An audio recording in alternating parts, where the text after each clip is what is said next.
কয়জন কওমি মাদ্রাসার ছাত্ররা সমন্বয়ক আছে, অথচ যাত্রাবাড়ি সহ এই এরিয়াতে আমি আন্দোলন করেছি, এখানে কওমি মাদ্রাসার ছাত্ররা নেতৃত্ব দিয়েছে। আজকে কেন তারা কওমি মাদ্রাসার ছাত্রদেরকে সমন্বয় কিংবা সামনের সারিতে আনতে পারে নাই? তাদের ব্যর্থতা এটা চরম আকারে তাদেরকে প্রশ্নবিদ্ধ করছে। আওয়ামী লীগ যে চরিত্র ধারণ করেছিল যে কোন ধরনের মাদ্রাসার ছাত্রদেরকে, মাদ্রাসা এবং হুজুরদেরকে সামনে আসতে দিবে না, সেটাই বাস্তবায়ন করছে নাগরিক কমিটি কিংবা বৈষম্য বিরোধী আন্দোলন। তার হ্যাঁ, বর্তমানে আরো দুইজন যে রয়েছে, মাহফুজ আলম 3 আগস্ট বলেছিল যে কোন ইসলাম পন্থীদেরকে ক্ষমতার কাছাকাছি কিংবা ক্ষমতায় আসতে দেওয়া হবে না। তার একটা দৃষ্টান্ত। তাদেরকে বাদ দিয়ে নতুন করে দেশপ্রেমিক ছাত্র জনতা এবং যারা 35 লাখ বেকার রয়েছে তাদের মধ্য থেকে এখানে মানে পুনরায় ইনক্লুড করা হবে এমন কিছু আশা করেছিলাম, কিন্তু আমরা তার ভিন্ন চিত্র দেখলাম। 15 আগস্ট থেকে আজ পর্যন্ত চাইলে শেখ পরিবারের প্রত্যেকটা ইঁদুর, এই যে যারা ইঁদুরের মতো পালিয়ে গেছে, এদেরকে ধরে এনে জেলখানায় বন্দী করা সম্ভব হতো। এই ইঁদুরদেরকে পালিয়ে যাওয়ার সুযোগ কোনো দেওয়া সম্ভব, মানে ইঁদুররা পালিয়ে যাওয়ার কোনো সুযোগ পেত না, এই ইঁদুরদেরকে আপনারা পালিয়ে যাওয়ার সুযোগ করে দিয়েছেন। আজকে আরেকটা প্রশ্ন করছি স্বরাষ্ট্র উপদেষ্টাকে, যে সেনা বাহিনীর কাছে সেনা ক্যান্টনমেন্টে প্রায় 700-র মতো আওয়ামী লীগ এবং আওয়ামী লীগের দোসররা পালিয়েছিল, তাদের নাম কেন ঘোষণা করে নেই? কারা কারা ছিল সেখানে সেগুলা কেন ঘোষণা করে নেই? তাদের লিস্ট কেন প্রকাশ করে নাই? তারা কিভাবে সেনা ক্যান্টনমেন্ট থেকে বেরোয় গেল সেটা কেন সেনা বাহিনী করে নাই? এবং স্বরাষ্ট্র উপদেষ্টা সেইটা কেন ক্লিয়ার করে নাই আমরা জানতে চাই। এবং এটার পাশাপাশি আমি বৈষম্য বিরোধী ছাত্র আন্দোলনের ভাইদেরকেও বলতে চাই, আপনারা যদি হাসিনার পতন একাই ঘটে থাকেন ভালো কথা, তাহলে এই যে 700 মানুষ ক্যান্টনমেন্টে ছিল, আপনারা একবার বলছেন আমরা দেশ সংস্কারের কাজ করছি, আবার আপনাদের যে ডক্টর মোহাম্মদ ইউনূস সাহেব বলছেন যে আমি ছাত্রদের সরকার, তাহলে আপনাদের সরকারকে আপনারা কেন প্রশ্ন করেন নাই? এই যে 700 আওয়ামী লীগ এবং আওয়ামী লীগের দোসর যারা সেনা ক্যান্টনমেন্টের ভিতরে ছিল আত্মগোপনে, এদেরকে কেন ছেড়ে দেওয়া হলো? এরা কিভাবে দেশ থেকে পালায়ে গেল? ওবায়দুল কাদের বিষয়ে জানা গেছে যে 3 মাস সে দেশের ভিতরেই ছিল, দেশ ত্যাগ করেছে 3 মাস পরে। এরপর চিফ প্রসিকিউটর তাজুল ভাই উনি প্রশ্ন করেছেন স্বরাষ্ট্র উপদেষ্টাকে এবং স্বরাষ্ট্র মন্ত্রণালয়কে, কেন সে পালিয়ে যেতে পারলো এই বিষয়ে তাদের কাছে তথ্য জানতে চেয়েছেন। স্বরাষ্ট্র উপদেষ্টা মন্তব্য করেছেন যে এটা যদি তাজুল সাহেব জেনে থাকেন তাহলে তিনি কেন জানালেন না? উনি যাওয়ার পরে জেনেছেন, এই কথা উনি পরিষ্কার করেছেন। তার মানে এতদিন স্বরাষ্ট্র উপদেষ্টা ঘুমিয়েছিলেন, উনি ঘুম থেকে জাগ্রত হয়েছেন 6 মাস পরে, এখন বলছেন আমি যে ঘুম থেকে উঠেছি তাই সবাইকেই ঘুম থেকে জাগ্রত করব, কারো ঘুমাতে দেব না। তার একটা যোগসূত্র আমি খুঁজে পাচ্ছি গাজীপুরের সিটি মেয়র জাহাঙ্গীরের ফোন কল থেকে। গাজীপুরের সিটি মেয়র জাহাঙ্গীর বলেছিল যে বাংলাদেশের শহরগুলোতে আওয়ামী লীগ দিনের আলোতে ঘোরাফেরা করতে পারে না, সেই বাংলাদেশের শহরগুলোতে রাতের বেলায় কাউকে ঘুমাতে দেওয়া হবে না।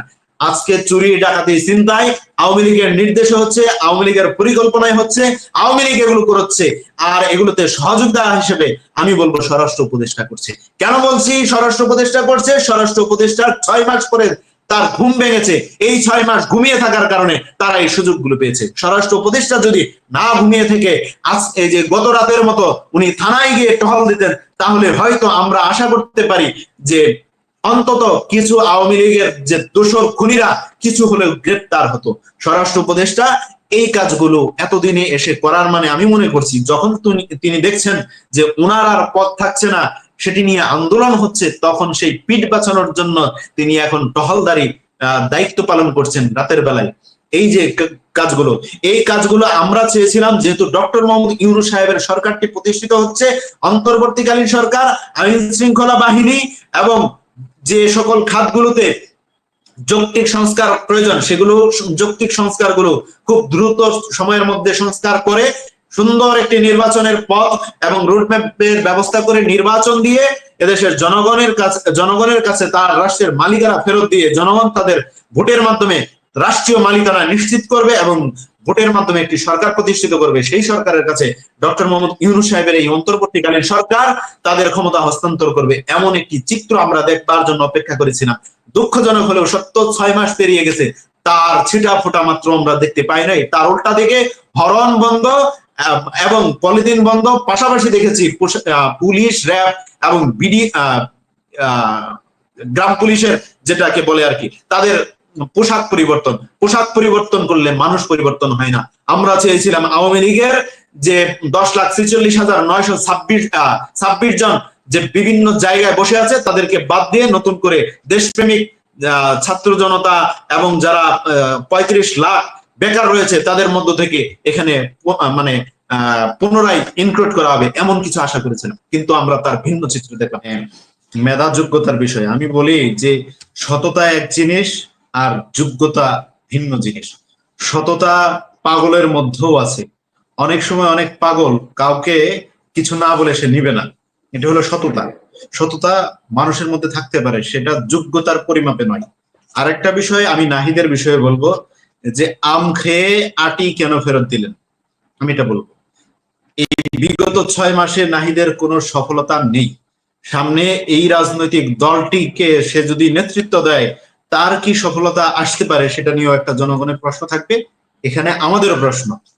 দ্বিতীয়ত আরেকটা আমি প্রশ্ন করব যে তারুণ্য নির্ভরশীল রাজনৈতিক দল এটা বলে আমাদের দলেও বিভ্রান্ত তৈরি করেছিল নুরুল হক নূর। তারুণ্য নির্ভর নিয়ে কোনো কথা নেই, এখানে নবীন প্রবীণ সমন্বয়ে যে দল গঠিত হবে সেই দল আশা করি জনগণের আশা আকাঙ্ক্ষা পূরণ করতে পারবে। সেখানে কৃষকও থাকতে হবে, মুচিও থাকতে হবে, রিক্সা চালকও থাকতে হবে, সকল শ্রেণী পেশার মানুষ থাকতে হবে। তার একটা দৃষ্টান্ত আমরা স্থাপন করতে যাচ্ছি। আমাদের দলের কেন্দ্রীয় সদস্য একজন রিক্সা চালক রয়েছে, আমি আজকে বলে দিলাম আমাদের দলের একজন কেন্দ্রীয় সদস্য একজন রিক্সা চালক আছে। আমরা চাই এই ধরনের প্রত্যেকটা দলে এরকম পরিবেশ তৈরি হোক।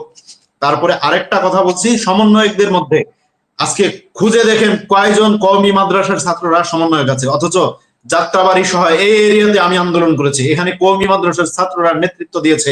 আজকে কেন তারা কওমি মাদ্রাসার ছাত্রদেরকে সমন্বয় কিংবা সামনের সারিতে আনতে পারে নাই? তাদের ব্যর্থতা এটা চরম আকারে তাদেরকে প্রশ্নবিদ্ধ করছে। আওয়ামী লীগ যে চরিত্র ধারণ করেছিল যে কোন ধরনের মাদ্রাসার ছাত্রদেরকে, মাদ্রাসা এবং হুজুরদেরকে সামনে আসতে দিবে না, সেটাই বাস্তবায়ন করছে নাগরিক কমিটি কিংবা বৈষম্য বিরোধী আন্দোলন। তার একটা উজ্জ্বল প্রমাণ আমি দিয়ে দিচ্ছি। এই যে বর্তমান উপদেষ্টা প্যানেলে রয়েছে, হ্যাঁ বর্তমানে আরো 2 জন যে রয়েছে, মাহফুজ আলম 3 আগস্ট বলেছিল যে কোন ইসলাম পন্থীদেরকে ক্ষমতার কাছাকাছি কিংবা ক্ষমতায় আসতে দেওয়া হবে না, তার একটা দৃষ্টান্ত। তাই আমি বলছি এটা সকলের সমন্বয়ে কোনো রাজনৈতিক দল গঠন হতে যাচ্ছে না, এটা হতে যাচ্ছে দাবি কেন্দ্রিক একটা রাজনৈতিক দল এবং শুধুমাত্র শিক্ষার্থীদের একটা রাজনৈতিক দল। এটা সামগ্রিকভাবে সকল শ্রেণী পেশার মানুষের আশা আকাঙ্ক্ষার প্রতিফলন কতটা সামনের দিনে তারা ঘটাতে পারবে সেটা হলো প্রশ্ন। আর এটা যেটা দেখছি আমরা রাজনৈতিক পরিবেশ, এখানে ওই কৃষকদের, শ্রমিকদের, অন্যান্য যে শ্রেণী পেশার মানুষ আছে আমরা মনে করি তাদের অধিকার নিশ্চিত হবে না। তারা এক কেন্দ্রে, কোটা কেন্দ্রে, কোটার বাহিরে এখানে কোনো কিছু আমরা পাচ্ছি না। আরেকটা শেষ কথা আমি বলবো, সামনের বাংলাদেশে আমরা চাই এমন কিছু দল হোক, এমন কিছু রাজনৈতিক দল হোক যারা ক্ষমতায় শুধু নয় দেশের জনগণ এবং রাষ্ট্রকে প্রাধান্য দিয়ে, দেশের সার্বভৌমত্বকে প্রাধান্য দিয়ে এবং মুসলিম সংখ্যাগরিষ্ঠ এই দেশকে প্রাধান্য দিয়ে, মুসলিমদেরকে যথাযথ সম্মান দিয়ে একটি রাজনৈতিক দল গঠন করে দেশ পরিচালনার জন্য স্বপ্ন দেখুক। আমরা তাদেরকে সাপোর্ট করব, প্রয়োজন হলে সেই আশা যদি তারা পূরণ না করতে পারে আমরা সেটি পূরণ করার চেষ্টা করব। জনগণের কাছে দোয়া চাই, সকল দর্শকের কাছে দোয়া চাই।